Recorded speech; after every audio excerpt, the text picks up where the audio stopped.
O Internacional faz nessa tarde um treino aberto dentro da PUC-RS com sócios torcedores. Quero te trazer alguns detalhes desse treino, inclusive, que ocorre logo mais dentro da PUC. Também quero te falar sobre alguns bastidores, porque o Inter já conseguiu o orçamento de alguns estádios aqui de Santa Catarina e Paraná e já sabe o custo, né, que teria para alugar esses estádios para os jogos. E vou te falar, o Inter vai ter um gasto bem importante ao longo dos próximos meses.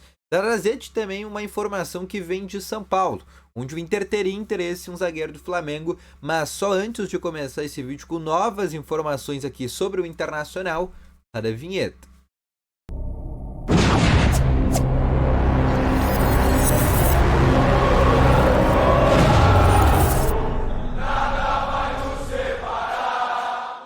Bom dia, colorados! Começando aqui com novas informações sobre o Internacional e só antes de começar com esse vídeo, não esquece, já deixa o teu gostei, te inscreve no canal e ativa aqui também o sininho de notificações que é muito importante, tá bom?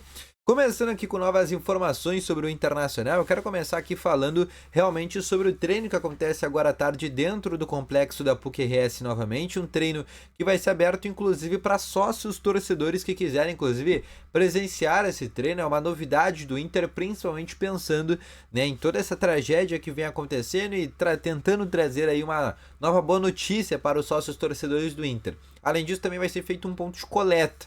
Então o Inter vai tentar unir o útil ao agradável, né, abrindo esse treino. Na verdade é o segundo treino até que o Inter abre, né, para pessoas no público geral. No último treino aberto que o Inter teve, que foi na quarta-feira, que foi uma atividade que o Inter abriu para as pessoas desabrigadas, coloradas, que estavam dentro da PUC-RS, né, abrigadas dentro da PUC-RS.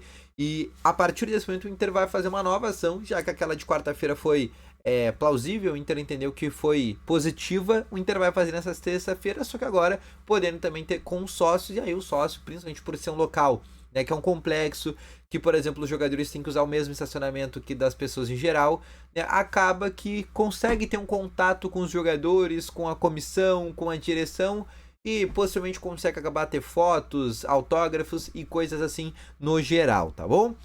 Outra coisa também que eu quero te passar, eu quero te trazer mais alguns bastidores do Inter, porque o Inter andou fazendo mais alguns orçamentos da questão de aonde vai jogar. Sobre aonde vai treinar, tá basicamente quase que definido. O Inter vai treinar em Itu, no CT do Ituano. Agora o Inter tá tentando descobrir aonde que vai jogar. Muita gente me perguntou dois locais e deixaram nos comentários no vídeo ontem. Erechim e Rivera. Por que o Inter não joga nesses dois lugares? Alguns argumentos que pessoas do Inter me disseram. Rivera tem um problema. A logística e tempo de gasto de viagem, de quilometragem que o Inter vai gastar em comparação ao eixo do Brasileirão. Ou seja, o Inter ficando em Rivera, no Uruguai, o Inter vai ter que fazer uma viagem muito longa, por exemplo, para jogar com Vitória, para jogar com clubes do Rio, São Paulo. Não é uma logística tão interessante ficar em Rivera. Estrategicamente, não é benéfico para o Inter. O Inter vai ter tempos de viagem muito longos. Esse seria o primeiro problema. Rivera seria um grande problema, a logística. Erechim, por que o Inter não joga, por exemplo, no Colosso da Lagoa? Inclusive, Ipiranga disponibilizou o estádio dele para o Inter teve algumas conversas com o Ipiranga. Um pouco menos problema do que Rivera, mas também já foi descartado pela direção do Inter. Por quê? Por causa da logística também, não do aeroporto, mas o fato de o Inter ter que... o Inter igual vai ter avião fretado, mas... segundo o que me falaram, a logística também de ficar em Erechim é ruim. Não é uma logística interessante. O Inter quer um local que tenha um estádio, primeiro, que cumpra todos os requisitos da Conmebol, mas um estádio que não seja caro, porque esse estádio que o Inter tiver que alugar, o Inter vai pagar, né? Por exemplo, o Grêmio está indo para o Couto Pereira em Curitiba. O Inter chegou a ter conversas com Curitiba, mas o Inter entendeu que é muito inviável ficar Inter, Grêmio e Curitiba jogando no mesmo gramado, e isso vai deteriorar muito o gramado, por isso que o Inter vai para outro estádio. Mas o Inter teria que pagar também algo para o Curitiba. O Inter tem que pagar um aluguel do estádio. A quanto que é um aluguel, né? Normalmente gira em torno de 100 até 400 mil, tá? Mais ou menos esse valor por jogo, né, que o Inter teria que gastar, e aí teria, né, um retorno que seria a bilheteria. Mas todo esse custo de manutenção do estádio, também o aluguel para o Curitiba, seria tudo do Internacional. Então a gente está falando aí, se o Inter vai jogar 3 jogos em casa no mês, em casa, entre aspas, no mês, né, 3 jogos como mandante, o Inter vai gastar aí mais de 1 milhão, certamente. Então o Inter está vendo também um local que seja um estádio que cumpra os requisitos da Conmebol e que seja um estádio que também não seja muito caro para o bolso do Inter, mas que tenha uma logística boa, principalmente pensando no aeroporto e no fato que o Inter vai ter que, por exemplo, fretar certamente, tá bom? Chapecó, me perguntaram por que o Inter descartou a Chapecó. Pelo mesmo motivo que o Belgrano não tá jogando no estádio dele. O Belgrano, por exemplo, joga no estádio Mário Kempes. Inclusive, o jogo contra o Inter foi no Mário Kempes. Porque o estádio do Belgrano não passou nos requisitos da Conmebol. Os refletores não estão atualizados no padrão FIFA. A Arena Condá e Chapecó tem esse problema. A Arena Condá também não tem os refletores mais atualizados, né, que cumprem os requisitos da data FIFA da FIFA e por isso estão fora dos requisitos da Conmebol e por isso que o Inter não pode jogar na Arena Condá. Ah, mas a Chapecoense jogou a Sul-Americana, jogou a Libertadores há anos atrás. Sim, mas a Conmebol recentemente mudou esse regulamento e pediu para os clubes atualizarem também os refletores. Algo que não aconteceu na Arena Condá, até porque a Chapecoense não jogou mais competições internacionais desde que deu aquele problema, tá bom? Outra situação, tá? Mas até sexta-feira, tá, o Inter deve definir. Onde o Inter vai treinar? Basicamente decidido vai ser Itu. Onde o Inter vai jogar, essa é a grande dúvida. Mas vai ficar entre Santa Catarina, Paraná e num estádio que tem uma logística boa e também um aluguel que não seja tão alto, mas tem também um número de torcedores do Inter importante.